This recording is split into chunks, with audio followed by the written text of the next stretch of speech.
இவ்வளோ கலைகளை கற்று வச்சுட்டேன். ஆனால் எவ்வளோ தன்னடகத்தோடு இருக்காங்க. இன்னும் நிறைய விளையாடணும், எல்லாரும் போகணும். அதுக்காக தான் நான் சரி டைம் ஆகுது அப்படின்னு சொல்லிட்டு நான் அதான் சொல்லுவாங்க. நான் ஆக்சுவலி லாஸ்ட் கிளாஸ்லேயே அதான் சொல்லியிருந்தேன். பி சிம்பிள் பி சாம்பிள்னு சொல்லுவாங்க. அதுக்கு ஒரு சூட்டபிளான ஒரு பர்சன் யாருன்னு பார்த்தீங்கன்னா சார் தான் அப்படின்னு சொல்லிட்டு அது ஒரு எளிமையாக எடுத்துக்காட்டாக இருக்கு.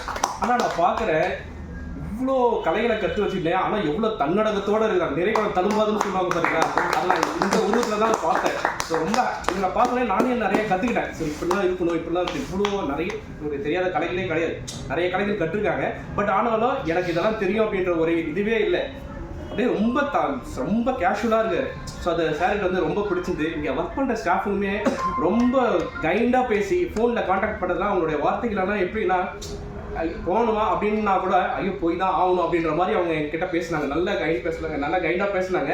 அது மாதிரி இங்கே வந்து உபசரிப்புன்றது நம்ம தமிழோடைய பண்பாடே என்னதான் உபசரிப்பு தான். வந்தவரை வாழ வைக்கணும்னு சொன்னாங்க இல்லைங்களா.